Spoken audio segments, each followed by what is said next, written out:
नमस्कार। डीएलएड प्रथम वर्ष विषय हिंदी। और हम लोग बात कर रहे थे शब्द संरचना की। शब्द संरचना के अंतर्गत हम लोगों ने शब्दों के प्रकारों के बारे में चर्चा की और शब्द के प्रकार हम लोगों ने प्राचीन दृष्टि से देखा, अर्थ की दृष्टि से, रचना की दृष्टि से और व्याकरणिक दृष्टि से हम लोग सब इनको देख रहे थे। व्याकरणिक दृष्टि से विकारी अविकारी दो प्रकार के शब्दों की बात हम कर रहे थे। विकारी के अंतर्गत संज्ञा शब्दों को हम लोग पढ़ चुके हैं। सर्वनाम हम पढ़ रहे थे, सर्वनाम की परिभाषा के बारे में हम लोग जान चुके थे। उसके दो भेद पुरुषवाचक और निश्चयवाचक सर्वनामों के बारे में हमने पढ़ा था। आज हम लोग इसी को आगे करेंगे, मतलब कि इसी के अन्य भेदों को हम लोग जानेंगे। तो आज हम लोग पढ़ेंगे अनिश्चयवाचक सर्वनाम, जो तीसरा प्रकार है अनिश्चयवाचक सर्वनाम।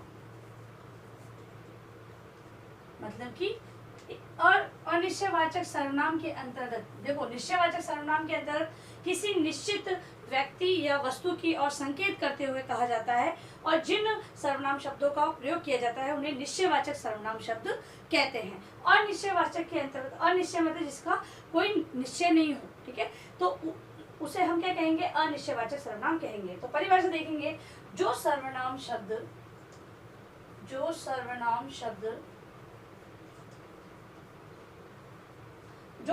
शब्द किसी अनिश्चित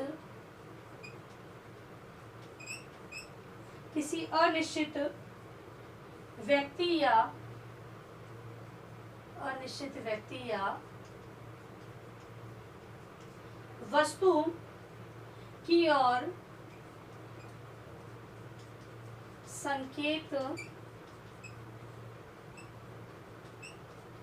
संकेत करते हैं,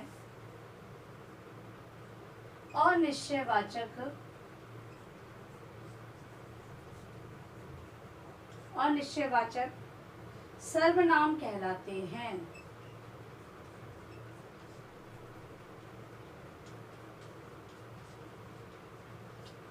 उदाहरण इसके देखेंगे, जैसा कि बताया कि जो पहले निश्चयवाचक सर्वनाम में निश्चित वस्तु की या व्यक्ति की ओर संकेत किया जाता है, और अनिश्चयवाचक सर्वनाम के अंदर अनिश्चित वस्तु या व्यक्ति की ओर संकेत किया जा रहा है। उदाहरण, पानी में कुछ गिर गया।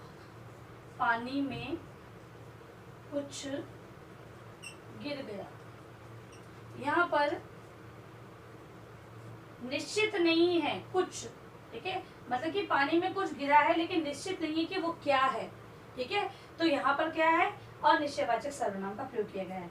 आपसे कोई मिलने आया है। आपसे कोई मिलने आया है। मिलने तो आया है लेकिन निश्चित नहीं है इसमें कि कौन आया है। फिर है, किसी ने तुम्हारी पेंसिल ले ली। किसी ने तुम्हारी पेंसिल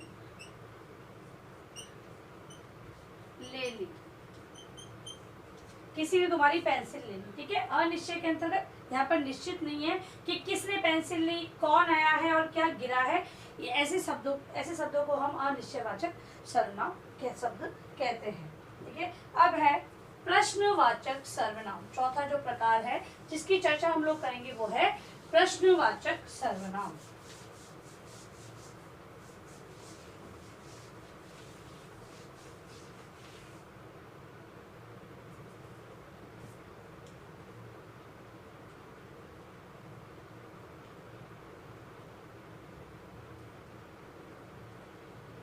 प्रश्नवाचक सर्वनाम,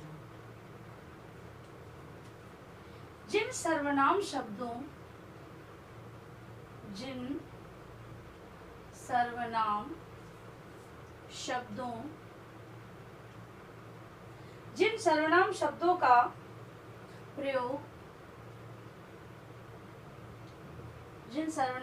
का प्रयोग किसी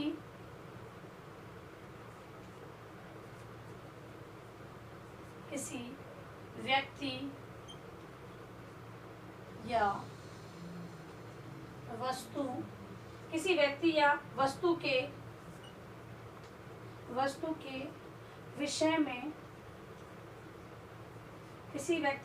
के विषय में प्रश्न पूछने के लिए प्रश्न पूछने के लिए किया जाता है, प्रश्न पूछने के लिए किया जाता है, उन्हें प्रश्नवाचक सर्वनाम कहते हैं। प्रश्नवाचक सर्वनाम कहते हैं। समझेंगे कि बात तो ये व्यक्ति या वस्तु, ठीक है, वहां पर निश्चित था, अनिश्चय में अनिश्चित था। यहाँ पर प्रश्न पूछने की बात की जा रही है कि जब प्रश्न पूछा जाए, व्यक्ति या वस्तु के बारे में प्रश्न पूछा जाए, किसी विषय को लेकर प्रश्न पूछा जाए, तो जिन सर्वनाम शब्दों का प्रयोग किया जाता है उन्हें प्रश्नवाचक सर्वनाम शब्द कहते हैं। उदाहरण के लिए उदाहरण देखेंगे, यह पुस्तक किसकी है, यह पुस्तक किसकी है, यह पुस्तक किसकी है। दूसरा है, बाहर कौन खड़ा है, बाहर कौन खड़ा है, बाहर कौन खड़ा है, प्रश्न बन गया। फिर है, माँ ने क्या बनाया, माँ ने क्या बनाया है। ये क्या है, सारे प्रश्न है, ठीक है, तो इसे हम प्रश्नवाचक सर्वनाम कहते हैं। दूसरा है, नेक्स्ट है, जो पांचवा प्रकार है वो है संबंधवाचक सर्वनाम। पांचवें प्रकार की हम लोग बात करेंगे, जो कि है संबंध, यानी कि जो संबंध बताए, ऐसे शब्द क्या कहलाते हैं, संबंधवाचक सर्वनाम के अंतर्गत आते हैं। पांचवा है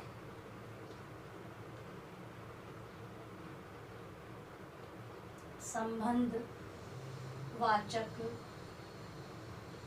सर्वनाम। संबंधवाचक सर्वनाम ऐसे सर्वनाम शब्द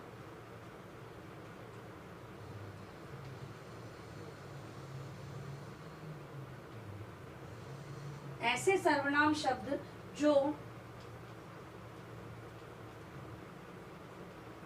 वाक्य में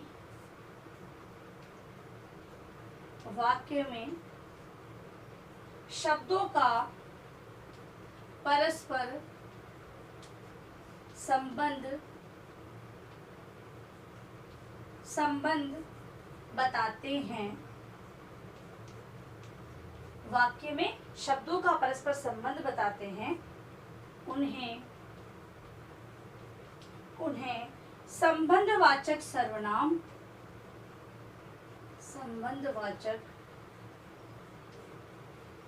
सर्वनाम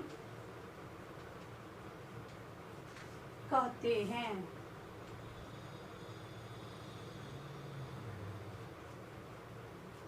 उदाहरण,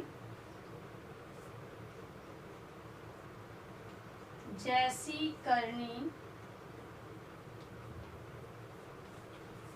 वैसी भरनी, जैसी करनी वैसी भरनी। दूसरा है, जैसा बोओगे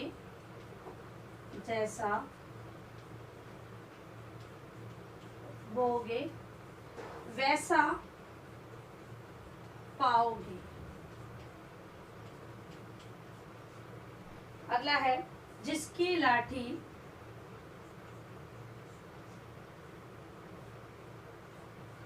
उसकी भैंस, जिसकी लाठी उसकी भैंस, ठीक है। अब ये संबंध बता रहा है कि जैसी करनी वैसी भरनी, ठीक है, जिस प्रकार का कार्य किया जाएगा उसी प्रकार का हमें प्राप्त होगा, ठीक है। तो ये है संबंध, जो कि संबंध बताते हैं सर्वनाम। इसके अलावा जैसी, वैसी, वैसा, ठीक है, जिसका, जिसकी, उसका, उसकी, ये सारे शब्द है वो संबंधवाचक सर्वनाम की ओर इंगित करते हैं। अब हमारा अंतिम सर्वनाम का भेद है, वो है निजवाचक सर्वनाम।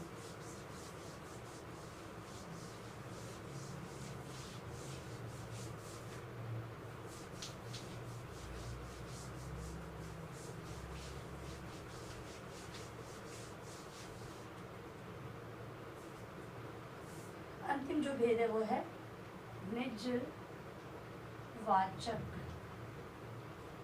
सर्वनाम।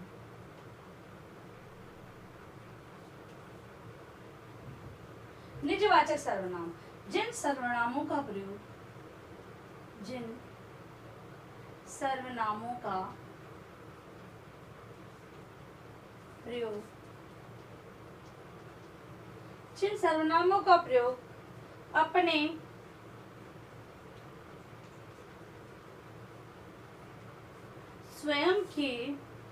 अपने स्वयं के लिए किया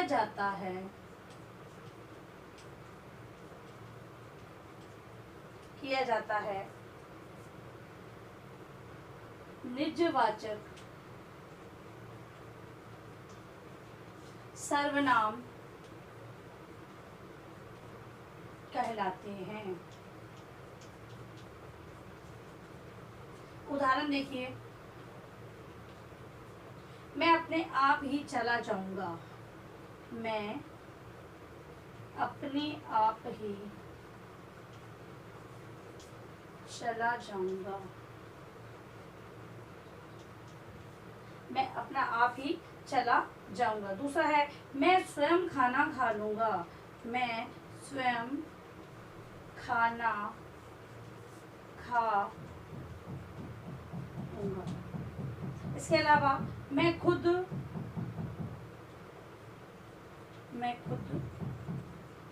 उठा लूंगा। ठीक है, ये सारे हैं निजवाचक सर्वनाम के उदाहरण। ठीक है, अब हम लोग अपना गृह कार्य प्रश्न लिखेंगे। गृह कार्य प्रश्न में आपको